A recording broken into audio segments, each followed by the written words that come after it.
Papež Frančišek je 5. julija bil na pastoralnem obisku v južnoitalijanski deželi Molise.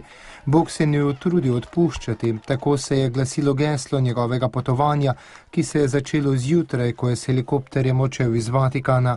Njegova prva postaja je bila mesto Campobasso. Po uradnem sprejemu se je najprej srečal s predstavniki sveta dela in industrije. Moj obisk se začenja s tem srečanjem s svetom dela, toda kraj, kjer se nahajamo, je univerza. S temi besedami je papež Frančišek nagovoril zbrane, ki so ga pričakali v slavnostni dvorani na univerzi.